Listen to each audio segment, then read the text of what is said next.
lanjut, kita saksikan bersama banyak ulama yang dekat kepada pemerintah. Maksudnya apa? Untuk untuk membackup ajaran-ajarannya, apa pasal-pasal atau undang-undang, aturan-aturan, regulasi-regulasi yang dikeluarkan pemerintah. Bukan untuk apa? Mencari harta, mencari tahta, mencari uang, mengumpulkan dunia, bukan. Untuk apa? Mereka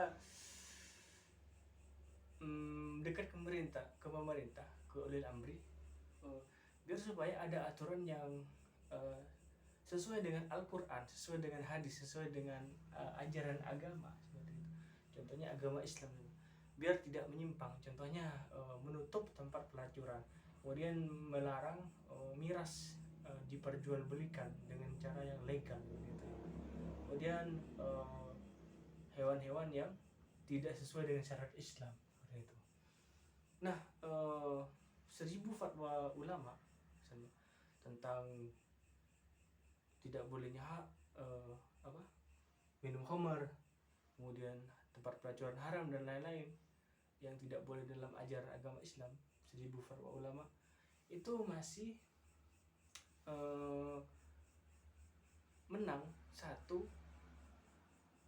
keputusan pemerintah untuk menutup lokalisasi atau tidak melegalkan minuman keras itu.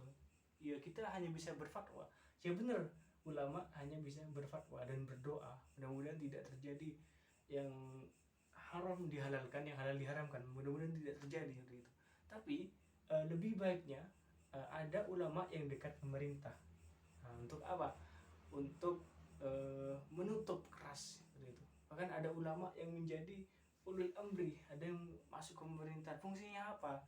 Nah, kalau sudah memegang kekuasaan, maka yang tidak sesuai dengan syariat, yang tidak sesuai dengan ajaran agama Islam, yang tidak sesuai dengan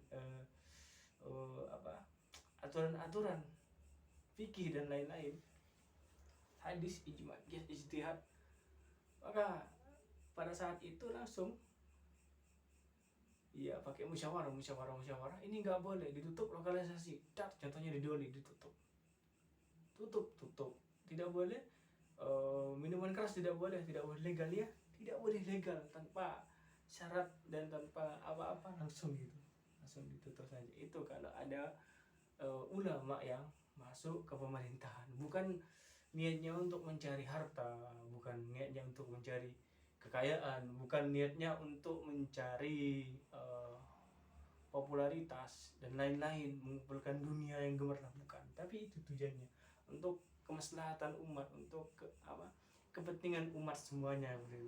Jangan salah, kenapa Habib Lutfi masuk ke pemerintahan, kenapa Gus Yassin di Jawa Tengah masuk ke pemerintahan, kenapa orang-orang yang basicnya pondok pesantren, basicnya keagamaan itu masuk ke pemerintahan, seperti putranya Kiai Maimun Zubair, dan banyak sekali ulama, Kiai Ma'ruf Amin masuk pemerintahan. Intinya bukan niat dan mereka mengumpulkan harta dunia, bukan. Jangan seperti itu. Presiden kok wakil presiden kok dunia, bukannya. Itu ada banyak maksud dan tujuan, salah satunya kemaslahatan umat seperti itu, untuk kesejahteraan bersama, karena mereka yang lebih paham ilmu agama. Kalau cuma kelas-kelas kita yang ngajinya masih setengah-setengah, yang baca kitabnya masih dibilang kalau baca salah, ada yang salah, ada yang tidak, seperti itu ya. Ya bisa sedikit-sedikit, tapi kebanyakan ya kurang lancar seperti itu ya. Orang-orang seperti kita ini yang imannya masih ya kadang kurang, kadang tambah, seperti itu. Tidak boleh menyalahkan mereka seperti itu. Siapa kita? Sadar diri dulu. Karena ulama-ulama kita sudah lebih banyak belajar, lebih banyak makan asam garam, lebih banyak pahit. Oke, mereka manusia, tapi mereka sudah banyak pengalamannya dalam berorganisasi, dalam ilmu, dalam memperbaharui referensi kitab-kitab. Jadi jangan sok mengajarkan kepada mereka, jangan sok memberi pengarahan kepada ulama-ulama kita yang ada di pemerintahan. Mereka makomnya sudah tinggi sekali, mereka makomnya sudah jauh di atas kita, seperti itu ya. Dan juga ini untuk kemaslahatan umat, untuk kepentingan kita nanti, seperti itu ya. Kok jauh sampai ke sana. Kemudian lanjut ya, kekuasaan tadi. Sementara Al-Imam Ahmad bin Hambal yang mewakili tokoh Sunni saat itu didorong oleh sikap warok dan kehati-hatiannya, merasa enggan untuk menghadapi Mu'tazilah dalam perdebatan secara terbuka ya. Imam Ahmad Hambal pada saat itu tidak mau menghadapi, bukan takut berdebat, bukan ya, karena sikap waroknya seperti itu ya. Takut ada hal yang gimana gitu, takut menyakiti hati dan lain-lain seperti itu. Padahal kalau mau ditantang berdebat pasti menang Imam Ahmad bin Hambal secara keilmuan seperti itu ya. Hal tersebut dijadikan peluang oleh Mu'tazilah untuk menyebarkan propaganda kepada penguasa seperti itu ya. Nah jadi itulah mereka backing penguasanya. Kalau sudah penguasanya, sudah kepala sukunya sudah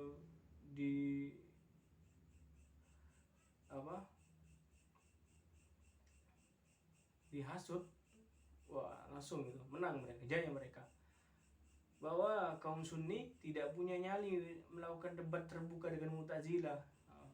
Tadi Muhammad bin Hambal dari kaum Sunni tidak punya nyali katanya, karena keyakinan mereka tidak mampu membela kebatilan katanya. Kaum Mu'tazilah juga menyebarkan propaganda bahwa kaum Sunni tidak memiliki argumentasi. Sunni tidak memiliki argumentasi, kaum Sunni Ahlussunnah wal Jamaah tidak memiliki mental yang cukup untuk berdebat katanya, seperti itu. Padahal bukan itu faktornya. Dengan propaganda itu, para penguasa berhasil diyakinkan bahwa ajaran Mu'tazilah memang benar dan memiliki argumentasi yang kuat, seperti itu ya. Dari propaganda dan fitnah itu, mungkin saya bisa bilang fitnah di sini karena terlalu sangat keterlaluan gitu ya. Orang nggak mau debat bukan orang itu goblok, orang nggak mau debat bukan itu kan dia nggak tahu, malah malas ngadapi orang-orang yang tidak punya dalil, tidak punya literatur yang cukup. Maunya pokoknya dalil pokoknya dari mana gitu. Itu yang keluar bukan dalil tapi nafsunya gitu. Hati-hati seperti itu ya. Seperti orang-orang ya tahu sendiri, diajak debat malah pokoknya malah harus, gak bisa seperti itu ya, malas kita. Berdebat berdasarkan nafsunya sulit seperti itu.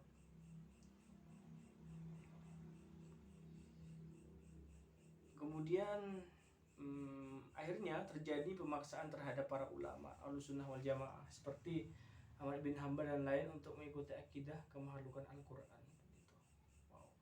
Bahkan saat itu penguasa memaksa masyarakat untuk mengakui paham kemakhlukan Al-Quran, sampai-sampai jabatan hakim mufti dan saksi dalam pengadilan hanya diberikan kepada mereka yang mengakui paham kemakhlukan Al-Quran.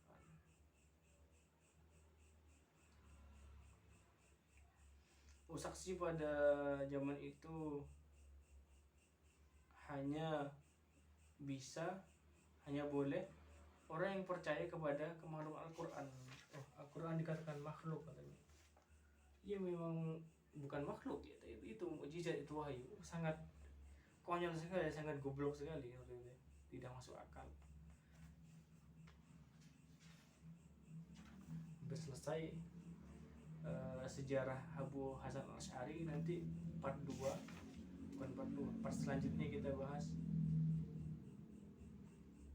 mazhab Maturidi, Imam Abu Mansur Al-Maturidi Al-Asy'ari.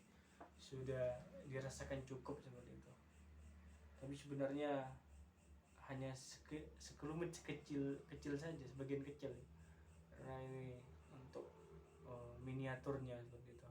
Kalau mau yang lebih besar mungkin ada pakar-pakar aswaja yang lain. Ini saya cuma setetes, pengetahuannya cuma setetes seperti itu. Kalau lautannya, sungainya, bahtera, bahkan samudranya itu di PCNU mungkin, kemudian PBNU itu lautannya, ini masih kecil. Kita bahas sedikit-sedikit, yang penting berkah, manfaat. Sebenarnya pada saat itu telah muncul pakar-pakar teologi yang beraliran Sunni seperti Abdul Aziz bin Yahya Al-Kinani, Al-Haris bin Asad Al-Muhasibi, Abdullah bin Said bin Kulab, Forum Perdebatan bin Kulab, dan lain-lain yang mampu menghadapi kaum Mu'tazilah. Banyak tokoh dan pakar teologi pada saat itu. Kenapa tidak mau? Hanya saja karena mereka menjalani kehidupan zuhud dan sufi, mereka merasa enggan untuk duduk bersama dalam majelis dengan kaum Mu'tazilah yang dianggap sebagai ahli bid'ah. Mereka menghadapi Mu'tazilah hanya dengan menulis buku-buku bantahan terhadap argumentasi Mu'tazilah. Jadi bisa dikatakan lagi, diperjelas dan dipertegas, orang yang tidak mau debat bukan orang takut ya, karena mereka sufi dan orang zuhud ya. Mereka tidak mau duduk dengan orang-orang yang ya salah, orang-orang yang sesat, orang-orang yang tidak berpendirian, orang-orang yang kolot seperti itu, karena mereka zuhud dan sufi gitu ya. Mereka cukup menulis buku saja seperti itu, bukan takut untuk berdebat. Aduh, ini sangat tidak masuk akal, karena mereka orang yang alim. Karena kezuhudan dan kesufian itu, mereka tidak mau ya, menghindar dari perdebatan, takut ketularan mungkin. Bagus, bisa dicontohin. Hingga akhirnya pada masa Al-Qadi Ismail Al-Basri 1992 sampai 282 Hijriah, Masehinya 814 sampai 896 Masehi, yang menjabat sebagai hakim agung di Baghdad, tampil Al-Imam Abu Hasan Al-Asy'ari yang banyak menulis karya teologi kaum Sunni dan menyusun kitab-kitab yang membantah Mu'tazilah, sehingga mematahkan semua argumentasi mereka dengan memecah kekuatan mereka. Kemudian ada yang mau berdebat ini, Abu Hasan Al-Asy'ari ini yang mau berdebat gitu. Secara rutin Al-Asy'ari mendatangi majelis-majelis kaum Mu'tazilah. Kemudian Al-Asy'ari ini seperti singa juga ya, pemberani, seperti macan atau singa. Keberaniannya seperti itu sih. Didatangi majelis mereka oleh Abu Hasan Al-Asy'ari untuk berdebat. Ayo kita debat gitu. Mana argumennya kamu, mana literaturnya, mana referensinya, mana kitabnya, diajak debat. Ini yang seru seperti itu ya, penyelamat akidah seperti itu. Begitulah, biasanya ada orang-orang yang berani, di sampingnya biasanya ada orang yang skatmat. Salah satunya Al-Asy'ari orang yang pemberani, seperti Umar bin Khattab mungkin, keberaniannya. Hingga akhirnya suatu hari ada orang yang bertanya kepada Al-Asy'ari, gimana katanya, mengapa Anda bergaul dengan kaum ahli bid'ah Mu'tazilah dan mendatangi tempat-tempat mereka katanya. Wah katanya kan, ini sudah mulai dipancing. Kenapa ahli zuhud dan ahli sufi sebelumnya tidak mau kumpul atau duduk dengan Mu'tazilah, pada Mu'tazilah itu ahli bid'ah. Kenapa? Karena takut dibilang seperti ini, takut dibilang sama dengan golongan mereka.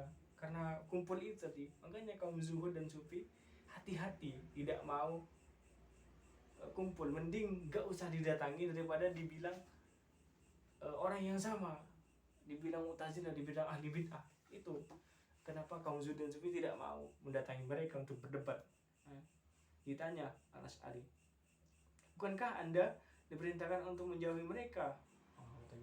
Ini pertanyaan kaum awal seperti ini, konyol kadang-kadang, tapi dengan ilmu balaghah, ilmu logika, ilmu manteknya.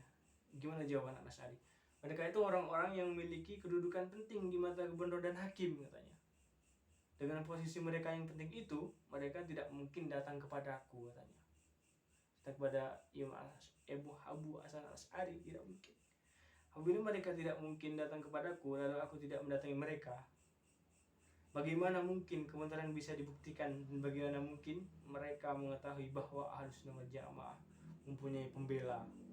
Karena itu dengan terpaksa aku mendatangi mereka untuk menjelaskan kebenaran. Jadi mana mungkin mereka itu mendatangiku katanya.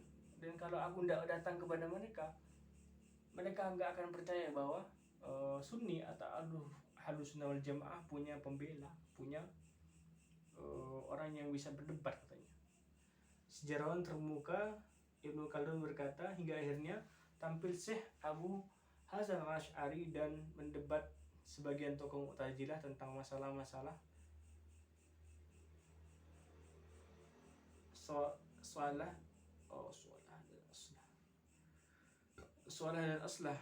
Lalu dia membantah metodologi mereka dengan mengikuti pendapat Abdullah bin Sa'id bin Kullab, Abu al-Abbas al-Fanisi, al-Haris al-Muhasibi dari kalangan pengikut salaf dan Ahlussunnah wal Jamaah. Kemudian laporan Ibnu Khaldun menyimpulkan bahwa setelah Al-Asy'ari keluar dari paham Mu'tazilah, dia mengikuti mazhab Abdullah bin Sa'id bin Kullab al-Kalanisi dan al-Muhasibi yang merupakan mengikut salaf Ahlussunnah wal Jamaah.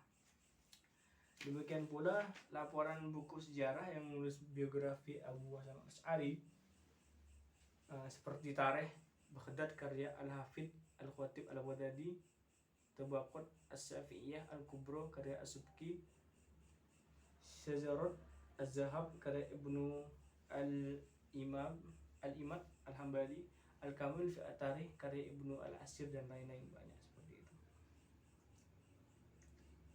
Semuanya sepakat bahwa setelah Abu Hasan al-Asy'ari keluar dari paham Mu'tazilah, dia kembali ke mazhab salaf dan Ahlussunnah wal Jamaah.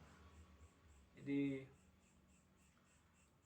seperti itu ya. Kemudian bila kita mengkaji karya ulama pengikut dan pendukung mazhab Al-Asy'ari seperti karya-karya Al-Qadi, Abu Bakar Al-Bakillani, Abu Ishaq Al-Shirazi, Al-Hafidh Al-Baihaqi, dan lain-lain, Al-Asy'ari telah mencabut mazhab yang dirintisnya, sehingga tidak rasional apabila dikatakan bahwa Al-Asy'ari telah merujuk mazhabnya namun tidak diketahui para murid dan pendukungnya.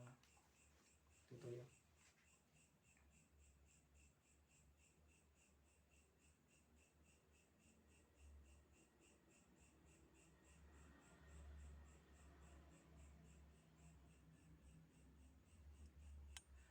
Lanjut, setelah Imam Asy'ari meninggalkan Mu'tazilah ini, sebagaimana dilaporkan Ibnu Khaldun, ia mengikuti metodologi Abdullah bin Sa'id bin Kullab al-Qattan al-Tamimi. Hal ini juga disampaikan banyak ulama, diantaranya adalah Al-Imam As-Subki dalam Tabaqat Asy-Syafi'iyah Al-Kubra, Al-Hafidh Ibn As-Sakir Ad-Dimashqi dalam Tabyin Kizib Al-Muftari. Metodologi Ibnu Kullab ini tidak hanya diikuti oleh Imam Al-Asy'ari, akan tetapi juga diikuti oleh para ulama besar seperti itu ya. Siapa saja? Seperti Imam Bukhari, penulis Sahih Bukhari, kitab hadis yang menduduki peringkat terbaik dalam segi kesahihannya ini. Dalam konteks ini, Al-Hafidh Ibnu Hajar berkata, Al-Bukhariyu fi jami'i ma yuriduhu min tafsiri gharibi innama yanquluhu an ahli dalikal fanni ka Abi Ubaidah wan Nadhr ibn Sumailin wal Farra'i wa ghayrihim.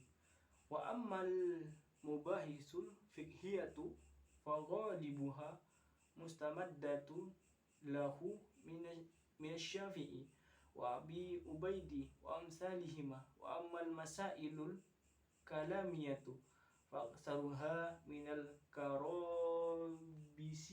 wa Ibni Kullabi wa nahwiha. Apa katanya Ibnu Hajar? Berkata,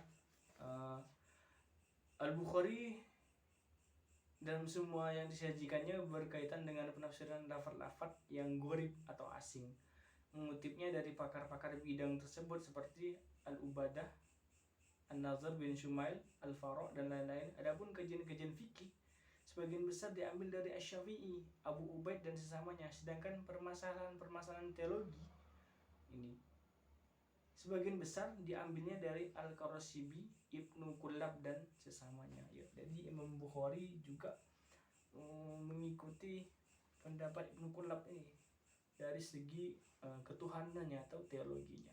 So, Imam Bukhari ya seperti itu. Imam Bukhari saja ikut ya pikirnya, apalagi saya katanya yang buasan Asy'ari seperti itu. Kemudian ini tokoh-tokoh besar mazhab Asy'ari. Siapa saja? Ada Abu Bakar Al-Bakillani 403 Hijriah sampai 1113 Masehi atau 1113 Masehi. Abu Bakar Al-Bakillani. Kemudian Abu Al-Ma'alli atau Imam Al-Haramain 478 Hijriah atau 1508 Masehi. Kemudian Al-Ghazali 505 Hijriah, Masehinya 1111 Masehi. Kemudian ada Aisyah Rostani 548 Hijriah sampai 1153 Masehi atau 1153 Masehi. Kemudian ada Fakhruddin Ar-Razi 606 Hijriah sampai 1209 atau 1209 Masehi. Fakhruddin Ar-Razi ini kayak dosen filsafat ya di Jogja itu. Namanya mungkin ngefan kepada ini, dinamakan Fakhruddin Ar-Razi juga. Fakhruddin Razi sama orang NU juga, dosen filsafat. Kemudian As-Sanusi ya, sudah. Mungkin cukup sekian kajian kita pada hari ini. Semoga berkah, semoga manfaat, semoga kita semua dijaga oleh Allah, dikabulkan semua hajat, semua impian dan cita-cita, dilancarkan rezeki, selalu istiqomah dalam beribadah, selalu dalam lindungan Allah Subhanahu wa taala. Apa yang menjadi niat baik semua dikabulkan oleh Allah. Mohon maaf atas segala kekurangan, kelebihan hanya milik Allah. Afa minkum ihdinas siratal mustaqim. Assalamualaikum warahmatullahi wabarakatuh. Subhanakallahumma wa bihamdika asyhadu an la ilaha illa anta astaghfiruka wa atubu ilaik. Wassallallahu ala sayyidina Muhammadin wa ala alihi wa sahbihi wasallam. Al-Fatihah.